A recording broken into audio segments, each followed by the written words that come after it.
ازيكم عاملين ايه؟ النهارده هنتكلم عن موضوع مهم جدا. ناس كتير بتسأل عنه ومش لاقي إجابة واضحة أو مرتبة.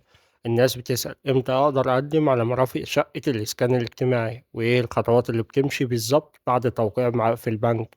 هل أستنى اتصال ولا أروح بنفسي؟ وهل ينفع أقدم على الكهرباء والمية قبل الاستلام ولا لازم بعده؟ الأسئلة دي كلها هنجاوب عليها النهاردة خطوة بخطوة وبأسلوب بسيط وواضح، من أول التوقيع على العقد لحد ما تشغل أول لمبة وتفتح أول حنفية في شقتك إن شاء الله. فإذا ما اشتركتش في القناة اشترك في القناة، وإذا كنت مشترك لايك وشير عشان غيرك يستفيد. المرحلة الأولى بعد التوقيع على عقد التمويل، لو وصلت لمرحلة توقيع العقد مع البنك الممول فده معناه إنك عديت المراحل الصعبة كلها، زي الاستعلام الميداني، الموافقة البنكية، ومراجعة المستندات. بمجرد ما البنك يوثق العقد رسميا بيبدأ يجهز نسخة منه مخصوصة ليك. بعد كده بتستلم النسخة دي، ودي أهم ورقة هتحتاجها في المرحلة اللي جاية. هتاخد العقد وتتوجه بيه إلى جهاز المدينة أو مديرية الإسكان اللي المشروع تابع ليها. هناك بيبدأوا يراجعوا بياناتك والعقد ويتأكدوا إن كل حاجة سليمة. بعدها بيتواصل معاك مندوب من الجهاز لتحديد ميعاد المعاينة المبدئية أو استلام الوحدة. المرحلة التانية معاينة واستلام الشقة، ودي من أهم المراحل لأنها اللي بتحدد حال الوحدة اللي هتستلمها، وبيكون معاك المهندس أو المندوب المسؤول عن التسليم. وهنا لازم نركز جدا جدا جدا قبل ما تمضي على محضر الاستلام. راجع الشقة بالكامل بنفسك، افتح النور في كل غرفة، جرب كل مفاتيح الكهرباء، افتح المية في الحنفيات وشوف ضغط المية. بص على الشبابيك والأبواب، اتأكد إنها بتقفل كويس. راجع السيراميك والأرضيات، الحوائط والدهان.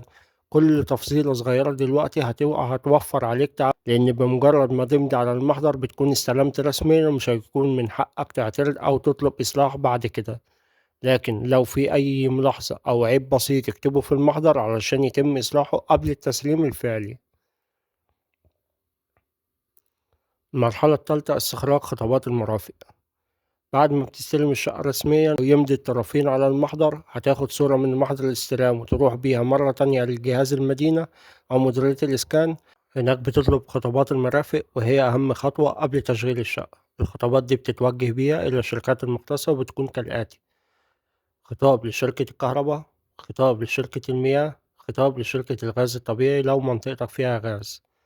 طب المرحلة الرابعة التقديم على الكهرباء. أول حاجة بتبدأ بيها عادة هي الكهرباء.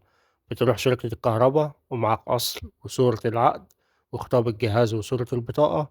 تفتح ملف جديد للوحدة السكنية وتقدم على عداد مسبق الدفع بنظام الكارت الذكي. وكل المدفوعات اللي بتكون إلكترونية عن طريق الفيزا فقط، وده نظام الدولة الجديد علشان يمنع التعامل النقدي تماما. بعد التسجيل والدفع الشركة بتحدد لك ميعاد التركيب، ومن خلال شهر لشهر ونص بالكتير بيجيلك مندوب من الشركة يركب العداد في الشقة. وبكده تكون أول مرافق اتفعلت رسميا. المرحلة الخامسة التقديم على المياه والصرف الصحي. بعد الكهرباء بتروح شركة المياه، وهناك بتعمل لك حاجة اسمها مقايسة تقديرية، يعني الشركة اللي بتقدر حجم الاستهلاك المتوقع ومساحة الوحدة، وبتحسب بناء عليه رسوم.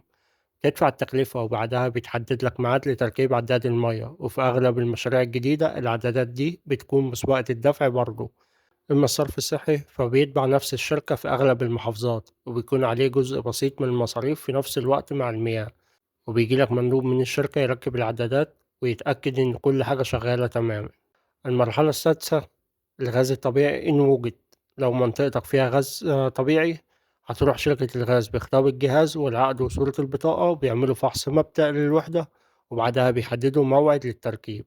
وبيكون التركيب بنظام الدعم برضه، يعني أقل بكتير من التكلفة الفعلية في الوحدات الخاصة.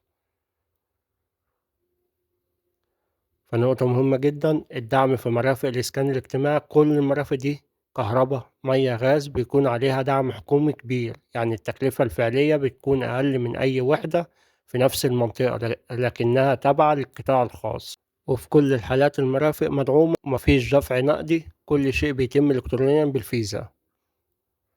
المرحلة الأخيرة تشغيل الشقة واستخدامها. بعد ما بتخلص كل الخطوات دي وتستلم الإعدادات وتشغل المرافق، بتقدر تبدأ تعيش في شقتك وتستخدمها بشكل طبيعي جدًا. المياه، الكهربا، الغاز كلها بتكون شغالة بالنظام الذكي المدفوع مسبقًا، وده بيسهل عليك التحكم في استهلاكك ومصاريفك شهريًا. فنصيحة مهمة، خليك دايمًا محتفظ بنسخ من كل الأوراق اللي قدمتها، صور العدادات وأرقامها قبل التركيب علشان تبقى مرجع ليك. تابع الجهاز أو مديرية الإسكان على الفترات علشان تعرف أي تحديثات أو زيادات في الأسعار. ولو منطقتك لسه ما دخلهاش الغاز متقلقش، بيتنفذ على مراحل. وفي النهاية الهدف من الفيديو ده إنك تعرف إن موضوع المرافق مش صعب، لكنه محتاج تنظيم وتسلسل في الخطوات. ابدأ خطوة بخطوة وخليك متابع الأوراق، وإن شاء الله كل حاجة هتمشي بسلاسة. لو استفدت من الفيديو أو وضح ليك الصورة شاركه علشان يوصل لكل الناس اللي بتسأل عن نفس الموضوع. وما تنساش تتابع القناة علشان تعرف كل جديد عن الإسكان الاجتماعي من أول التقديم لحد الاستلام والتشغيل. واستنونا في الفيديوهات الجاية.